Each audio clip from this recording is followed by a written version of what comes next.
I'm Dr. Shadi Ireifej, the owner of VetTriage, board-certified veterinary surgeon, and this is Dr. Justin Krol, who was one of our VetTriage veterinarians. Doc, awesome job on this paper. Thank you. Absolutely. You too as well. Thank you. Congratulations to us. Congratulations to us. How many papers actually have you been published in? I have another one actually coming out. Cool. Along with this one, I'm trying to get the payments through and everything, and then there's another one that I have that I'm a co-author with, working with WSSD and shrimp. Nice. What do you do? Or crawfish, sorry. Awesome. Yeah, I think I've had, I want to say 4 papers prior to this one. One was from vet school, and then 3 I did simultaneously during my surgery residency. And then this one. I think I'm in another one that they just put me as an author because the case study on it I was involved with. So I might have 5, Yeah. and then this would be the 6th one. So the paper we're talking about here, we just published it. It's called Case Studies of 15 Novel Species Successfully Aided with the Use of a Veterinary Teletriage Service. And we published it in Frontiers in Veterinary Science. What do you think why did we choose this journal in particular, Frontiers? Well, we chose Frontiers because it does have a high impact factor and it reaches a lot of people. A lot of veterinarians are reading it, but it does have that section that is kind of geared more towards future communications and kind of the innovations and how we're impacting the community itself. And so that's kind of the main reason why we're geared towards this, because that's what VetTriage is about. What these cases are about is how we're going to reach the community and what's innovative about that. Yeah, and the paper, as you can tell from the title, is pretty straightforward. We describe in detail 15 case studies of novel species. And so the novelty of the species comes from the fact that none of these animals were ever published prior to be have received any veterinary care through virtual telehealth platforms. And so this was the first time that these were ever reported. So we wanted to make sure that it was pure, like really a novel paper to describe these animal types. And these are also typically animals like turtles, squirrels, that people don't own as prevalently as like dogs and cats. And because they're not very popular pets, or in some cases they're even wildlife, they can't really get the care they need, especially in an emergency setting. So we go through and we describe 15 different animal types. We had a chinchilla on there, we had a pig, we had a horse. So pretty crazy. A ball python. Yeah, pretty wide diversity. Yeah, 15 different animal types. And on VetTriage, of course, we've triaged well over 30 at this point, different animal types as well over the course. And so the goal of the paper, or the paper itself, describes 15 animal types. The outcome: some received home care, some were determined to be an emergency, and therefore they were helped with seeing an emergency hospital or meeting an on-call veterinarian. And all of them were instructed to follow up with a veterinarian, whether it be on an emergency basis or whether it be as an appointment with a veterinarian who especially understands that animal type too. So Right. After receiving our advice. So we wrote the paper to spread the word on telehealth, especially teletriage, and how it could benefit unique animals in potentially emergency situations, to be triaged by veterinarians and then receive the advice that they need, whether it be emergency care or palliative care. Right. So what do you think? I'm sure like some of these cases, probably came in at the odd hours, after midnight when nobody's open. But with the species that, we're dealing with, these novel species, there's probably underserved regardless, whether it's a Monday at, 9 o'clock or is it Sunday night at 2 p.m. or, 2 in the morning. Mm-hmm. So this paper does represent also a service to those underserved communities for something that they can reach out to. So like, okay, do I make that 2-hour drive to the closest vet that's willing to see my snake or chinchilla or whatever the case may be? Absolutely. And so that's definitely another big point of this paper, to be honest, is it shows that that is a service that is now becoming available, just with the advent of kind of the telecommunications.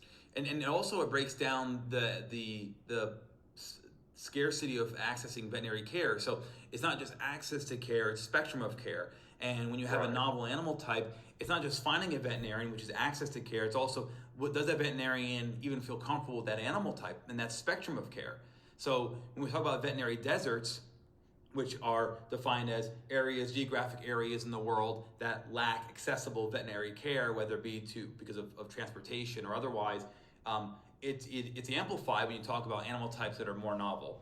And so this paper not only addresses access to care by describing what VetTriage does on a broad basis, but also spectrum of care, meaning it's not good enough just to see a veterinarian. You want to see somebody who knows horses, who knows chinchillas, turtles, snakes, and that's the spectrum of care aspect of it. Right. And that's something that's a good point to bring up, because in the paper, obviously, we do have a couple of cases that are about horses and things, and the reader may look at that and go, okay, well, a horse is not an underserved animal, but in truth, it actually isn't in various parts of even the United States, and so that's something well worth bringing up, even though it's one of the big four of the animals that we learn about in vet school and everything. There's not a whole lot of people that are willing to always see them. Absolutely. Especially in these veterinary care deserts. Yes. We have a goat in here. We have a hen. The horse was a thoroughbred. We have a rabbit. Yeah, and that's why VetTriage now has focused even more heavily on equine specific platform, because even though you'd think a horse vet is easy to come by, there are less of them. They are much more widely distributed in the U.S., and they tend to be not just widely distributed on a national level, but within certain states, they then become congregated to where people own horses. And if you have a state like California, and there's only certain loci of horse veterinarians, you're driving a far distance in a state that big to get anywhere. So it's important to stress that as well. What do you hope or foresee the impact of this paper being in not just the veterinary community, but also with pet owners? Yeah, well, it's just, I think the paper is really there to highlight that there are services like this becoming available. Obviously, this paper is VetTriage and everything, but it does highlight telemedicine in general, to be honest. It's something that's been coming up with human medicine, but VetTriage is really kind of at the forefront of it for the veterinary side of things. And it's not very well known, to be honest. Usually, I mean, as well as I do, most people find VetTriage at 2:00 in the morning when their dog is, super sick, and they're just looking for anything online. So having access to those services and knowing about them before an emergency is usually key, because that's usually what these are. They're true emergencies. We're triaging them. It's not things that they're going to go, oh, well, I can probably wait until Monday when my vet is open, or, I can make the appointment 2 weeks from now. These are things that they need answers now, that, as far as the clients and the pet owners go, and as far as the veterinarians go. As well as I do too, that the backlog, as heavy as everything's been lately, as far as trying to get all your patients in at a reasonable amount of time and keeping veterinarians, and then also having to deal with on-call stuff, having a resource that you can kind of utilize and fall back on would be great.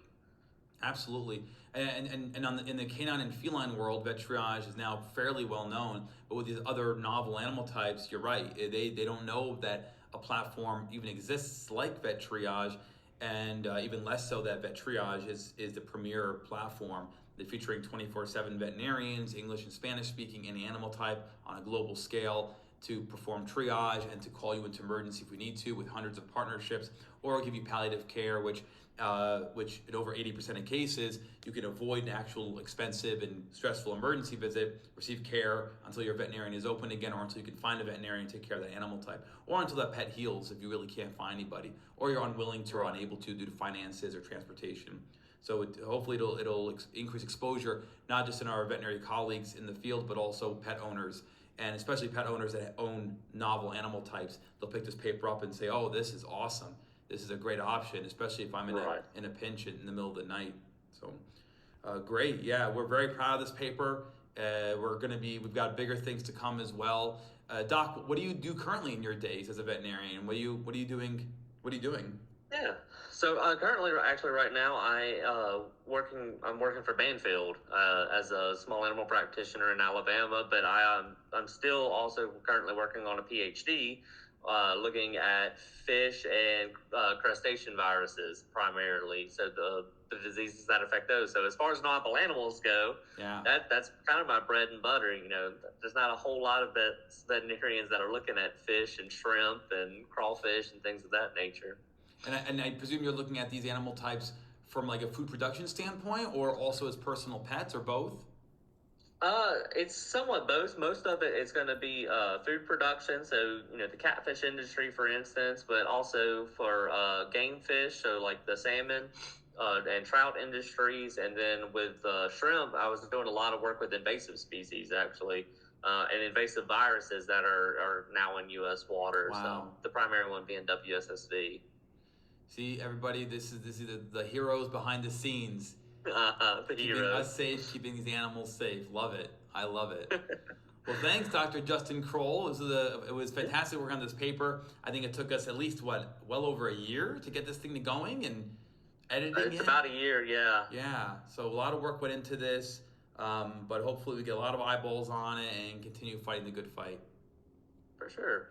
And as you mentioned before, there's definitely other papers that we're planning on utilizing the data that we're collecting from VetTriage to get out to the public and everything to show that these are viable services and that they do play a critical role in the world that we're creating at this point, which is a lot of telecommunication, especially if we have another pandemic. Yes. Oh, absolutely. Oh, for sure. Yeah.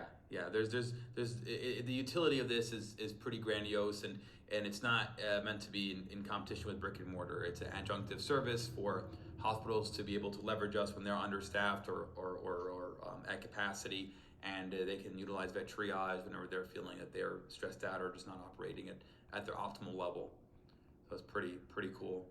Well, thanks, man. Appreciate it. Thank you. Job well done, and we'll look forward to working on more stuff together. Yes, sir.